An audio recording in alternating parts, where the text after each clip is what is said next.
Confesso a vocês que eu não queria gravar esse vídeo. Na verdade, eu já estou lutando contra Deus tem um tempinho. Mas Ele tirou a minha paz. E eu preciso falar, porque eu quero ter a minha paz de volta. E segundo, eu preciso obedecer ao Senhor. Se Ele está me levantando para esse tempo com a missão de alertar os filhos dele, e Ele me colocou na torre de vigia da minha região e do estado do Rio de Janeiro e também do Brasil, eu tenho que cumprir o que Ele pede para eu fazer. E já tem algum tempo que Ele está me cobrando de algumas coisas. A primeira coisa que eu quero falar para você é, eu estou aqui com meu caderno, onde eu anoto todos os sonhos que eu tenho desde 2019. O que isso significa? Eu estou aqui nesse momento buscando pelo meu diário a visão completa do que eu quero compartilhar com vocês. Pois bem, ano passado, exatos dia 31 de janeiro de 2023 para 1º de janeiro de 2024, eu tive uma batalha espiritual com a Rainha das Águas, onde, pela graça do Senhor, eu venci. Eu enfrentei a Rainha das Águas. E depois que eu venci essa batalha espiritual, em sonho, onde eu tive um arrebatamento de espírito, o Senhor, Ele começou a me dar visões a respeito do elemento água. Todo ano de 2024 eu sonhei com muita água, água de tudo quanto é tipo que vocês imaginarem. Eu sonhei com todas as catástrofes possíveis envolvendo água. E até aquele momento o Senhor nunca tinha pedido para eu falar nada, Deus nunca tinha pedido para eu compartilhar nada. Deus nunca falou assim, filha, vai e fala. Mas eu cheguei num tempo da minha vida em que Ele falou, filha, vai lá e fala. Então eu estou sobre esse tempo da minha vida e eu preciso obedecer. Pois bem, o que eu quero compartilhar com vocês é a seguinte visão. Ano passado eu tive um arrebatamento de espírito onde o Senhor, Ele me levou no pé da minha serra. Eu moro no interior do Rio de Janeiro. O Rio é cercado de muitas serras. Tem a Serra dos Órgãos, que é a que vai para Teresópolis, e tem a minha serra, que é a Serra das Araras, que vem para a região sul-fluminense do estado do Rio de Janeiro, que liga São Paulo. Pois bem, em espírito, o Senhor me levou até o pé da Serra das Araras, aonde acaba a Serra das Araras e começa a Baixada Fluminense, ali na região de Queimados e por aí vai. Na visão que Deus tinha me dado, eu via muitas águas mesmo, uma água barrenta, uma água feia. E eu perguntava ao Senhor o que aquelas águas significavam, o que aquilo significava. E o Senhor, Ele falava nítido para mim, essas são as águas do meu tsunami, essas são as águas da destruição. Ele falava assim, ponto. E à medida que o Senhor ia ministrando a revelação para mim, ao mesmo tempo que eu via essas águas, eu via também uma barreira como se fosse de um vidro muito grosso e maciço que se levantava exatamente onde acabava a Serra das Araras e começava a parte da Baixada Fluminense ali. E eu perguntava para Deus o que significava aquela barreira, o que significava aquela proteção, E aí o Senhor, Ele mostrava para mim que existia uma igreja de joelhos que estava orando e intercedendo, que estava clamando, que estava suplicando. E essa igreja, que era a igreja do interior, ela não permitia que essas águas avançassem para o interior do rio e destruísse o que ela visse pela frente. Essa foi a visão que Deus me deu. Deus me mostrou uma igreja de joelhos, uma igreja que estava clamando, uma igreja que estava jejuando, uma igreja que estava intercedendo, uma igreja que estava posicionada.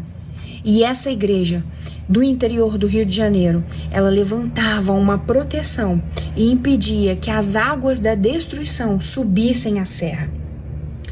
Essa é a primeira visão que eu quero falar com vocês aqui nesse momento. Eu não entendia, eu ficava assim, como assim, pai? Tsunami no Rio de Janeiro, o Brasil nunca teve nada disso, o Brasil nem terremoto tem direito. Como assim tsunami? Naquela época não fazia sentido.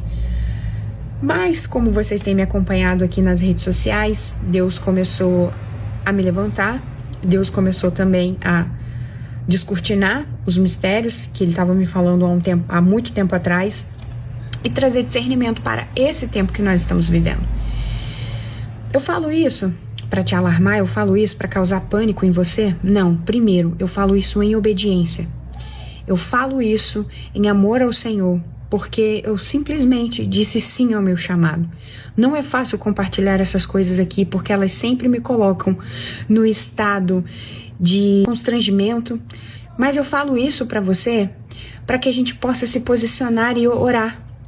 Nós estamos chegando em um tempo em que intercessores proféticos precisam ser levantados nesta nação. Como são esses intercessores proféticos, ou como devem ser esses intercessores proféticos? Eu quero te dar um exemplo muito claro na Bíblia. Abraão. O episódio exato onde Abraão se encontra com os 3 anjos do Senhor, onde muitos estudiosos afirmam que aquela aparição de um dos homens era uma teofania, ou seja, uma das aparições de Deus no Antigo Testamento ou de Jesus no Antigo Testamento. Bom, chega um determinado momento na história, ali, né, onde os anjos vão sondar o que estava acontecendo com Sodoma e Gomorra, que o próprio Deus, o próprio Jesus fala: posso eu esconder o que estou para fazer de Abraão, do meu servo Abraão?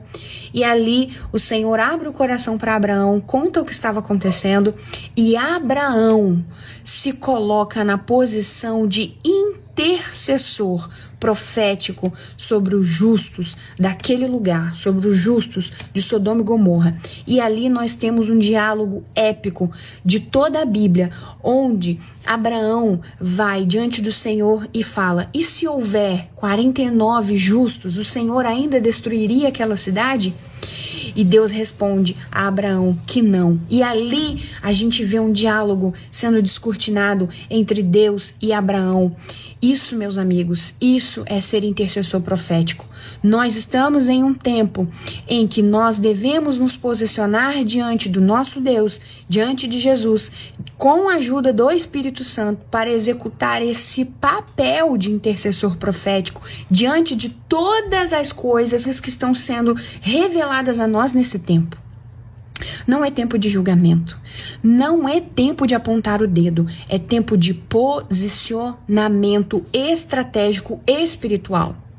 Ah, Mari, mas esse tsunami que Deus te mostrou pode ser algo figurativo. Sim, eu sei do teor da revelação e eu espero que ele seja algo figurativo. Você acha que eu quero uma destruição desse tamanho, dessa proporção? Óbvio que não. Quando Deus traz uma revelação a nós, nós podemos nos posicionar como intercessores proféticos igual a Abraão e clamar diante do Senhor, suplicando com jejum santo, não rasgando as vestes, mas o coração. Porque o que o Senhor espera de nós é o mesmo posicionamento que Joel instruiu o povo no livro dele a partir do capítulo 2. Sabe qual é o posicionamento que Deus espera de nós nesse momento? É o mesmo posicionamento que está escrito aqui no livro de Joel, no capítulo 2, a partir do versículo 12. Agora, porém, declara o Senhor, voltem-se para mim de todo o coração, com jejum, lamento e pranto. Rasguem o coração e não as vestes. Voltem-se para o Senhor, o seu Deus, pois ele é misericordioso e compassivo, muito paciente e cheio de amor. Arrependa-se e não envia a desgraça. Talvez ele volte atrás. Arrependa-se e ao passar, deixe uma bênção. Esse deve ser o nosso posicionamento alinhado com o posicionamento de Abraão, conforme está escrito, capítulo 18, a partir do versículo 16, onde Abraão começa a interceder por Sodoma.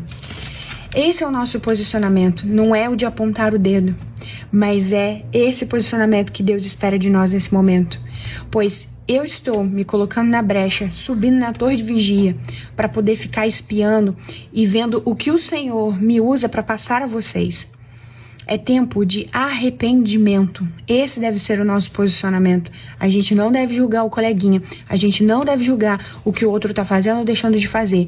Mas eu e você devemos tomar conta da nossa vida, assumir o nosso posicionamento na mesa de Cristo, a nossa patente espiritual, o nosso chamado e nos conduzir conforme Abraão e conforme o livro de Joel. Eu espero sinceramente que esse tsunami seja algo figurativo, mas e se não for? Como que isso vai encontrar eu e você? Eu espero ser encontrada pronta, intercedendo, chorando, clamando, me humilhando, pedindo ao Senhor para que Ele não envie tamanha desolação.